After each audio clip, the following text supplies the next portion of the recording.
مولاي صل وسلم دائما أبدا على حبيب. Le jour des moutons s'annonce et sur l'étendue du territoire national comme partout ailleurs, les préparatifs vont bon train. C'est la Tabaski ou l'Aïd el-Adha ou encore l'Aïd el-Kébir.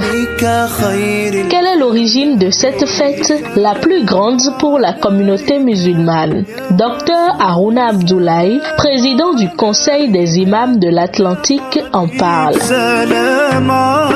Cette fête est instaurée depuis l'ère d'Abraham. Le prophète Ibrahim, l'ami intime d'Allah, paix et salut d'Allah sur lui, lui qui avait vu, il avait un songe qu'il était en train d'immoler son unique garçon qu'il avait à l'époque, qui est Ismaïl, qu'il était en train de l'immoler en guise de sacrifice pour atteindre l'agrément d'Allah. Le jour venu, le prophète Ibrahim, paix et salut d'Allah sur lui, il exposa ce qu'il a vu en songe à son fils Ismaïl.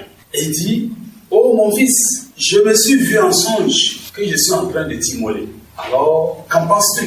Sans hésiter, il dit: oh mon père, fais ce qui t'a été recommandé de faire. Au moment où Ibrahim voulait poser l'acte, quand l'ange Jibril, paix et salut d'Allah sur lui, descenda des cieux avec un bélier tout blanc. Voilà ce bélier, tu l'immoles à la place de ton fils et votre vœu est accepté chez Allah. C'est ce même phénomène-là que les musulmans, depuis l'ère d'Ibrahim que les musulmans commémorent. Puisque, pour la petite histoire, sachant que la religion islamique que nous sommes en train de pratiquer aujourd'hui, ça a démarré, c'est la même voie du prophète Ibrahim depuis son temps, depuis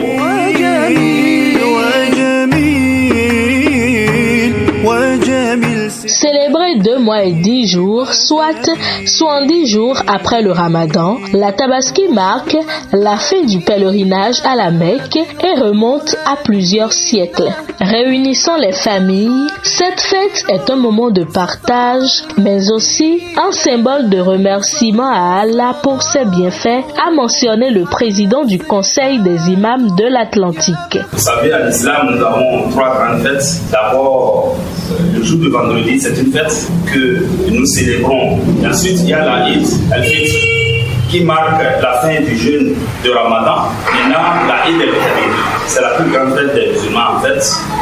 Et tout le monde, sans exception, participe à cette fête-là. Cette fête est symbole de remerciement, de reconnaissance, de gratitude que le musulman fait vis-à-vis de son Seigneur Allah, son Créateur, qui lui a accompli en fait ses grâces. Et cela a été martelé le jour même de la Eid el-Kabir. Le jour où le prophète Mohammed, paix et salut d'Allah sur lui, était en train de livrer son serment à Dieu à la Mecque. C'est là où le verset lui est parlé. Dans ce verset, Allah lui disait: aujourd'hui, je vous ai parachevé ma religion et je vous ai accompli mes grâces et je vous décerne l'islam comme religion que vous allez faire pour atteindre mon agrément.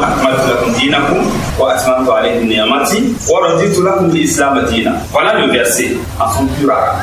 Tout comme le Ramadan, il est conseillé aux fidèles musulmans d'observer quelques jours de jeûne avant cette fête ou à défaut de jeûner le jour d'Arafat, c'est-à-dire le jour avant la célébration de la Tabaski, car c'est le plus grand jour de l'année. Le musulman, il est appelé à rester à jeûn depuis le matin jusqu'au moment où va aller célébrer la prière de la Eid. Il doit rester à jeûn. Une fois la prière de la Eid terminée, il attend pour observer l'immolation. Parce que après la prière, il y a des mots que l'imam va donner à toute la population qui est là.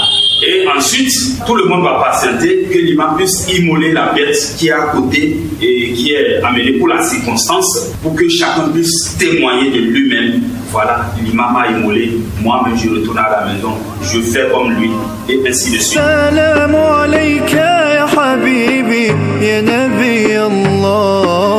La prudence est mère de sûreté, dit-on. À cet effet, l'imam invite à la sagesse durant la célébration de la Tabaski. Les fêtes, c'est bien sûr des moments de réjouissance, de convivialité, de festivité, mais Dans le même temps, c'est à quoi des adorations à travers lesquelles le musulman cherche à avoir l'agrément de son Seigneur. Alors, ce qui veut dire, tout en fêtant, le musulman doit veiller au craint. Il doit rester dans le strict cadre de ce qui est licite et de ce qui est modéré, qu'il ne déborde point et qu'il ne soit quelqu'un qui fait du gâchis. Parce que Allah subhanahu nous dit, Koulou, washrabou, voilà tout ce qu'il faut.